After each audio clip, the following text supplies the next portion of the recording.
बहुत सारे ऐसे बच्चे होंगे जिनकी प्रिपरेशन बिल्कुल भी डाउन है। कौन सा चैप्टर छोटा है, कौन सा मॉडरेट है और कौन सा चैप्टर ऐसा है जो टाइम टेकिंग है, यानी कि थोड़ा सा लेंदी है। तो सबसे पहले आप लोग फोकस कर सकते हो। अगर अभी तक हम लोगों ने कुछ खास पढ़ाई नहीं कर रखी है सर, तो अब क्या करना चाहिए? तो देखो, आप स्ट्रेटजी मैं आपको दे रहा हूं, अल्टीमेट स्ट्रेटजी है, ठीक है। केवल इतना काम कर लो, तुम्हारे बोर्ड एग्जाम फिजिक्स की गारंटी मैं ले रहा हूं कि आप अपने बोर्ड एग्जामिनेशन को फोड़ करके आओगे ही आओगे। आपको सबसे पहला काम बेटा करना है, सबसे पहला काम आपको करना है। हे गाइस, नमस्कार, आदाब, सत श्री अकाल, it came show triple S army. क्या हाल चाल है? आइए हम लोग डिस्कस करते हैं कि आप लोग की अब फाइनल स्ट्रेटजी क्या होनी चाहिए आपके अपने यूट्यूब चैनल एनसीईआरटी वाला पर। तो देखो यार, साफ सीधी सी बात है कि भाई बोर्ड एग्जामिनेशन बहुत ज्यादा पास आ चुका है, विजेता सीरीज का आगाज हो चुका है, माइंड मैप सीरीज लगभग मिड में आ चुका है, लेकिन अभी तक बहुत सारे ऐसे बच्चे होंगे जिनकी प्रिपरेशन बिल्कुल भी डाउन है। तो सर वो लोग क्या करें, उनको क्या करना चाहिए? आज का हमारा video zero to hero level की तरफ ले जाने वाला आपका वीडियो है, ठीक है। तो आइए हम लोग डिस्कस करते हैं कि क्या स्ट्रेटजी होनी चाहिए। सबसे पहला काम बेटा आपको करना है कि आप अपने सिलेबस को अंडरस्टैंड करो। आप अपने सिलेबस को पहले समझो कि कितने चैप्टर्स हैं, कितने मार्क्स के आने वाले हैं, कौन सा इजी है, कौन सा मीडियम है, कौन सा चैप्टर आपका टफ लेवल का चैप्टर है। तो सबसे पहली बात देखो, यहां पर कितने चैप्टर्स हैं, कितने यूनिट्स हैं, बहुत ध्यान से देखो। इलेक्ट्रोस्टैटिक्स में तुम्हारे पास 2 चैप्टर्स आते हैं, जो कि ऑल टोटल अगर इलेक्ट्रोडायनेमिक्स यानी करंट इलेक्ट्रिसिटी, इन 2 यूनिट्स को मिला दिया जाए तो बेटा 16 नंबर का मिलेगा। यानी तुम्हारी एनसीईआरटी का चैप्टर 1, 2 और 3 मिला करके देखोगे तो 16 नंबर का आपको मिलने वाला है। इसके बाद magnetic effect of current and magnetism, ये यानी कि आपके एनसीईआरटी का चैप्टर नंबर 4 और चैप्टर नंबर 5 है, ठीक है। इसके बाद तुम्हारा electromagnetic induction and alternating currents है। इन 2 चैप्टर्स को और मिला लो तो ऑल टोटल 17 मार्क्स का 17 नंबर का इन 4 चैप्टर से आपको मिलने वाला है। इसके बाद देखो, इलेक्ट्रोमैग्नेटिक वेव्स बहुत ही आसान सा चैप्टर है, इससे लगभग 3 नंबर का आपको आपके एग्जाम में मिलेगा। फिर आपका आता है ऑप्टिक्स। ऑप्टिक्स में रे ऑप्टिक्स और वेव ऑप्टिक्स, इसके 2 पार्ट्स हैं। ऑल टोटल अगर इन तीनों चैप्टर्स को मिला दो तो 18 नंबर का आपको मिलने वाला है, ठीक है। तो ईएम वेव से आपका लगभग 3 नंबर का और इन 2 चैप्टर्स को मिलाकर लगभग 15 मार्क्स का आपके बोर्ड एग्जामिनेशन में आने वाला है। फिर dual nature of radiation and matter, atoms and nuclei, in 3 chapters को मिलाकर बेटा 12 नंबर का। और आपका आखिरी चैप्टर इलेक्ट्रॉनिक डिवाइसेस जो है, जो कि सेमीकंडक्टर इलेक्ट्रॉनिक्स है, उससे 7 मार्क्स का आपके बोर्ड एग्जाम में पूछा जाएगा। यानी कि सबसे पहले अपने सिलेबस को हमें समझना है कि आपके सिलेबस के ऑल टोटल 5 यूनिट्स हैं बेटा, ठीक है। 16 नंबर, 17 नंबर, 18 नंबर, 12 नंबर और 7 नंबर में आपसे ये पूछा जाने वाला है। तो हर एक चैप्टर यहां पर बहुत ज्यादा इंपॉर्टेंट है। लेकिन अब इसमें एक चीज और दिमाग हमें लगाना पड़ेगा, कौन सा चैप्टर छोटा है, कौन सा मॉडरेट है और कौन सा चैप्टर ऐसा है जो टाइम टेकिंग है, यानी कि थोड़ा सा लेंदी है। तो सबसे पहले आप लोग फोकस कर सकते हो आपके जो छोटे चैप्टर्स हैं, यानी कि जैसे मैग्नेटिज्म एंड मैटर हो गया, ईएम वेव्स हो गया, एटम्स, न्यूक्लियाई, सेमीकंडक्टर। ये 5 चैप्टर्स ऐसे हैं बेटा जो बहुत ही ज्यादा छोटे चैप्टर्स हैं, जिनको बहुत इजीली पढ़ा जा सकता है। इसके बाद आपके मॉडरेट लेवल के आपके चैप्टर्स आते हैं, जैसे कि इलेक्ट्रिक चार्जेस एंड फील्ड्स हो गया, इलेक्ट्रोस्टैटिक पोटेंशियल एंड कैपेसिटेंस हो गया, current electricity, ray optics, dual nature of radiation and matter. ये 5 चैप्टर्स तुम्हारे ऐसे हैं जो थोड़े से मॉडरेट लेवल के हैं, मीडियम लेवल के हैं, जिनको अगर एक बार थोड़ा सा अटेंशन के साथ कर लोगे तो काम तुम्हारा बिल्कुल बन जाएगा। टाइम टेकिंग चैप्टर्स की भी बात कर ले यार, 4 चैप्टर्स ऐसे हैं जो थोड़ा सा बच्चों को समझने में थोड़े से टेढ़े लगते हैं, यानी कि magnetic effect of current, EMI, AC और वेव ऑप्टिक्स। ये 4 ऐसे चैप्टर्स हैं जिनको जनरली बच्चों को समझने में थोड़ा सा प्रॉब्लम आता है। तो थोड़े से ऐसे चैप्टर्स हैं जिनमें आपको पूरा एक एक दिन इन चैप्टर्स में देना पड़ेगा, यानी कि ये टाइम टेकिंग चैप्टर्स हो गए। तो सबसे पहले इजी चैप्टर्स को एकदम टिक करो, कम से कम ये कॉन्फिडेंस आएगा कि हाँ सर, हमारे टोटल 14 चैप्टर्स में से हमारे 5 चैप्टर पूरी तरीके से प्रिपेयर्ड हैं। उसके बाद बेटा ये मीडियम लेवल वाले चैप्टर्स आते हैं, इनकी तरफ फोकस करो। और लास्ट में आप ये वाले जो टाइम टेकिंग चैप्टर्स हैं, इनकी तरफ आओ। आप में से कुछ बच्चे ऐसे हो सकते हैं जिनको magnetic effect of current chapter बहुत टफ ना लगता हो, उनको लगता हो नॉर्मल है यार, कर लेंगे, तो कोई दिक्कत नहीं है। आप अपनी इस लिस्ट में थोड़ा सा मॉडिफिकेशन कर सकते हो, है ना। ये स्टूडेंट टू स्टूडेंट डिपेंड करता है कि किसको कौन सा चैप्टर टफ लग रहा है, कौन सा इजी लग रहा है। लेकिन ये मेरा एक्सपीरियंस कह रहा है पिछले 11 साल का कि जनरली बच्चों का यही फीडबैक रहता है कि ये चैप्टर्स थोड़े से सर हमें टेढ़े लग रहे हैं, क्योंकि कुछ नई टाइप की चीज यहां पर हमें चैप्टर में दिखाई पड़ रही है, ठीक है।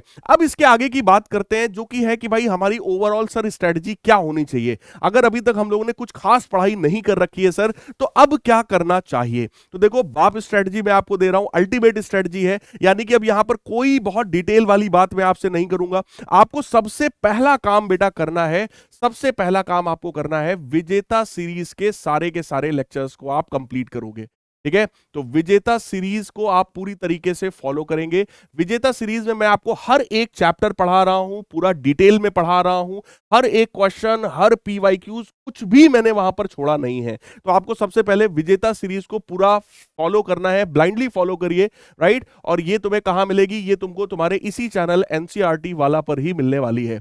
विजेता सीरीज से कोई भी एक चैप्टर जब आप पढ़ेंगे, उसके जस्ट बाद का काम आपका है माइंड मैप सीरीज का। आप लोग आएंगे माइंड मैप सीरीज में, आधे घंटे 40 मिनट 45 मिनट के अंदर मैंने आपको वो पूरा चैप्टर जो है पूरी तरीके से समराइज कराया है। साथ ही साथ 2024 जो कि पेपर बहुत टफ माना जा रहा था, 2024 के जितने पीवाईक्यूज हैं वो सारे पीवाईक्यूज मैंने करवाए हैं। तो आपका जो फाइनल एग्जामिनेशन है, मैं आपको बता रहा हूं, वो इस माइंड मैप सीरीज से आपको बहुत सारी चीजें मिलने वाली हैं आपके फाइनल एग्जामिनेशन में। तो विजेता सीरीज से डिटेल्ड पढ़ेंगे, माइंड मैप से अपना रिवीजन करेंगे। इसके बाद आपको तीसरा काम बेटा करना है पीवाईक्यूज।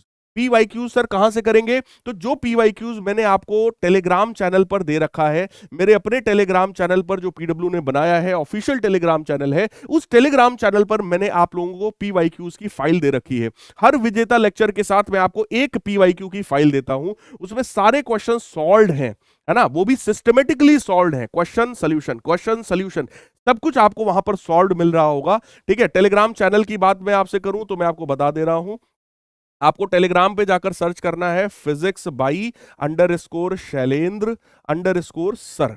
ठीक है, _सर, ये हमारा टेलीग्राम चैनल हो गया। यहां से आप लोग जो है अपने इन पीवाईक्यूज को डाउनलोड कर सकते हो। इसके बाद का यार काम ये है कि अपने ऊपर आपको पहली बात कॉन्फिडेंस होना चाहिए, कि अपने ऊपर आपको ये भरोसा होना चाहिए कि अभी तक हमने नहीं किया, कोई बात नहीं, क्योंकि हमने लापरवाही किया है, लेकिन अब मैं लापरवाही नहीं करूंगा तो अब मैं सारी चीजों को कवर कर पाऊंगा। इस बात का एक कॉन्फिडेंस आपके अंदर होना चाहिए, एक पॉजिटिव एटीट्यूड आपके अंदर होना चाहिए कि अभी तक समय चला गया, कोई बात नहीं, लेकिन अब करेंगे तो कर ले जाएंगे। देखो, अपने ऊपर इतना भरोसा होना बहुत जरूरी है, क्योंकि जब तक आप अपने ऊपर और अपने उस टीचर के ऊपर भरोसा नहीं करते हो बेटा, तब तक आप चीजों को पूरी तरीके से सीख नहीं सकते हैं। ठीक है, सिर्फ और सिर्फ मैंने आपकी सारी चीजों को अब एकदम समराइज कर दिया है। विजेता आपको डिटेल्ड लेक्चर देखना है, माइंड मैप से आपको रिवीजन करना है, पीवाईक्यूज मैंने आपको फाइल दे रखी है। ठीक है, कॉन्फिडेंस अपने अंदर आपको रखना है, और आखिरी काम आपको करना है, सैंपल पेपर आपको सॉल्व करने हैं। ठीक है, सैंपल पेपर भी मैं आपको प्रोवाइड कर दूंगा इसी टेलीग्राम चैनल के ऊपर। ठीक है, कम से कम बेटा आपको 5 सैंपल पेपर्स खुद से सॉल्व करने हैं।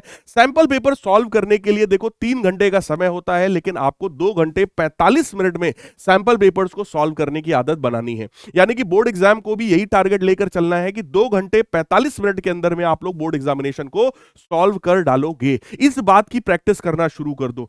जब भी आप इन सैंपल पेपर्स को सॉल्व कर रहे होंगे, आप 1 सेकंड के लिए भी अपनी सीट से हिलेंगे नहीं। ठीक है, बिल्कुल जैसा एग्जाम का माहौल होता है वही वाला माहौल आपको बनाना है, और 2 घंटे, है ना, 2 hours 45 मिनट, इतने टाइम के अंदर में आपको अपने उस पेपर को सॉल्व करना है। बच्चे 15 मिनट में एक बार पलट पलट के देखना है कि आपने क्या किया है, कहीं पर कोई कैलकुलेशन रह गई हो तो उसको आप कंप्लीट करेंगे, और ये चेक करेंगे कि जो किया है वो सही किया है कि नहीं किया है। ये आदत आपको बनानी है, और एक शॉट में, एक बार में 3 घंटे आप बैठेंगे, पूरा का पूरा पेपर करेंगे, चाहे जितना आ रहा हो जितना ना आ रहा हो। पेपर करने के बाद सबसे इंपॉर्टेंट पार्ट है, 1 घंटे का टाइम आप देंगे पेपर की एनालिसिस में। यानी कि आपने पेपर सॉल्व किया है, इसके बाद बेटा पेपर को एनालाइज करना बहुत ज्यादा जरूरी है। एनालिसिस का मतलब होता है कोई भी क्वेश्चन अगर आपसे गलत हुआ है तो वो किस कॉन्सेप्ट का है, किस चैप्टर का है, क्यों गलत हुआ आपसे। कहीं उस चैप्टर में आपने कुछ चीज कम पढ़ रखी है, या आप कंफ्यूज हो गए थे, कोई फॉर्मूला भूल गए थे, प्रॉब्लम क्या है, उस प्रॉब्लम की जड़ तक जाना है और उसको जड़ से आपको खत्म करना है। बस केवल इतना काम गिन के करना है बेटा। ठीक है, केवल इतना काम कर लो, तुम्हारे बोर्ड एग्जाम फिजिक्स की गारंटी मैं ले रहा हूं कि आप अपने बोर्ड एग्जामिनेशन को फोड़ करके आओगे ही आओगे। इसके बाद एक अगली चीज आती है कि सर हमें अपनी पेपर कॉपी जो होती है ना, फाइनल आंसर शीट जो होता है, उस आंसर शीट में सर हमें कैसे लिखना है। तो लिखने का तरीका देखो, मैंने एक टॉपर की कॉपी मंगवाई है, ठीक है, और किस तरीके से साफ सुथरे प्रेजेंटेशन के साथ आपको अपनी कॉपी पर लिखना है, इस चीज को बहुत ध्यान से देख लीजिएगा। ठीक है, क्वेश्चन क्या है, किस टॉपिक की बात कर रहे हो, उसके बारे में थोड़ा सा लैंग्वेज में हम लोग लिख देंगे, कोई न्यूमेरिकल कर रहे हैं तो जो जो डेटा गिवन है उसको पहले लिखेंगे, फिर क्या फॉर्मूला है उसको हम लोग सॉल्व करेंगे, फाइनल आंसर जो है उस आंसर को हम लोग लिखेंगे। तो इस तरीके से बहुत ही सिस्टमेटिकली आपको अपने बोर्ड एग्जामिनेशन की कॉपी पर लिखना है। अगला देखो, यहां पर एक क्वेश्चन मैंने और सॉल्व किया है, Faraday's law of electromagnetic induction. तो फैराडे साहब का लॉ देखो, फर्स्ट लॉ क्या है, सेकंड लॉ क्या है, लेंज लॉ, न्यूमैन्स लॉ, सारी चीजों को यहां पर देखो लिखा गया है, पहले लैंग्वेज लिखा है, फॉर्मूला लिखा है। इसी तरीके से बेटा एकदम एक सेट पैटर्न पर आपको अपने बोर्ड एग्जामिनेशन में करना है। न्यूमेरिकल है तो उसका कोई डायग्राम है तो डायग्राम बनाओ, सिस्टमेटिकली सॉल्व करो, और कहीं भी कटिंग नहीं करना है, मतलब कोशिश करना है कि कॉपी पे कटिंग ना हो। बट अगर मान लो कहीं कोई चीज आपसे गलत हो गई है तो एक सिंपल एक ऐसी लाइन आप खींच देंगे तो ये आपका जो है कट जाएगा, काम खत्म, आगे बढ़ जाएंगे। ठीक है ना, कहीं कोई गड़बड़ हुआ है तो इस तरीके से आप क्रॉस बना करके आगे जो है बढ़ जाएंगे। फिर यहां पर देखो प्रिज्म वाला पूरा का पूरा डेरिवेशन देखो कितना सिस्टमेटिकली सॉल्व किया गया है। तो कॉपी पर लिखना जो है वो बहुत ज्यादा इंपॉर्टेंट है, इसकी प्रैक्टिस लिख लिख करके करो। कोई भी फॉर्मूला है, कोई भी चीज है जो आपको याद करनी है ना, उसको एक पेपर पे लिख लो, अगले 10 दिन तक रोज सुबह उसको एक बार सिर्फ पढ़ लो, केवल रीडिंग कर लो, अपने आप वो चीज बेटा तुम्हारे दिल दिमाग में बस जाएगी, आपको एकदम रट जाएगा वो फॉर्मूला क्या था। ठीक है, लिख लिख करके प्रैक्टिस करोगे तो ज्यादा समय तक आपके दिमाग में चीजें जो है रिटेन रहती हैं। ठीक है, इसके बाद वो जो टेलीग्राम चैनल था उसके बारे में मैं आपको फिर से बता दे रहा हूं। टेलीग्राम चैनल का ये देखो कोड है, आप इस टेलीग्राम कोड को स्कैन करेंगे तो आप टेलीग्राम चैनल पर आ जाएंगे, या फिर टेलीग्राम ऐप के ऊपर आप सीधे सीधे जाकर सर्च कर सकते हैं physics by Shailendra sir. Right, जैसे ही आप सर्च करेंगे इस तरह की फोटो लगा होगा, एक टेलीग्राम चैनल आपको मिल जाएगा, 40-45 हजार के आसपास बच्चे उसमें ऑलरेडी जुड़े हुए हैं। वहां पर आपको सारे पीडीएफ नोट्स मिल जाएंगे, मेरी तरफ से जो कंटेंट आपको मिलता है विजेता बैच में वो भी मिल जाएगा, पीवाईक्यू की फाइल, सैंपल पेपर, गाइडेंस, सारी चीज आपको मैं यहां पर प्रोवाइड करने वाला हूं। तो सभी लोग बेटा ज्वाइन कर लो, मैं किनारे हट रहा हूं, स्क्रीनशॉट सभी लोग ले लीजिए इसका और इसके थ्रू जो है ज्वाइन कर लेंगे। ठीक है, उम्मीद करता हूं कि ये स्ट्रेटजी आप सभी को हेल्प करेगी। देखो मैं बहुत ही शॉर्ट और बहुत ही क्रिस्प बात करता हूं, मुझे बहुत ज्यादा घुमा फिरा के बात करने की मेरी आदत नहीं है, ना मुझे आता है। मैं एकदम स्ट्रेट फॉरवर्ड आपसे बात करना चाहता हूं क्योंकि आपका टाइम बहुत ज्यादा प्रीशियस है। तो मैंने कोशिश किया कि ये जो मोटिवेशन मैं आपको दे रहा हूं, ये जो स्ट्रेटजी मैं आपको दे रहा हूं, ये बहुत ही छोटी से छोटी होनी चाहिए। तो आपको इतने में मोटी मोटी बात समझ में आ गई होगी। अगर कुछ भी नहीं अभी तक पढ़ रखा है ना तो भी आप कर सकते हो। You have huge potential triple S army, अपनी उस पावर को समझो बेटा, है ना, जैसे हनुमान जी भूल गए थे ना, वैसे मैं तुम्हें भी तुम्हारी पावर्स को याद दिला रहा हूं। अपनी पावर्स को समझो, जो जो बात मैंने कही है उसको ईमानदारी से फॉलो करो और रेगुलर बेसिस पर क्वेश्चंस की प्रैक्टिस करो। जो क्वेश्चंस मैंने कराए हैं विजेता सीरीज में उन क्वेश्चंस को करो, और बिलीव मी आपका फाइनल बोर्ड एग्जामिनेशन इन्हीं क्वेश्चंस के आसपास आएगा। ठीक है, तो मिलेंगे यार किसी और सेशन में, तब तक के लिए good bye, take care, love you all, God bless.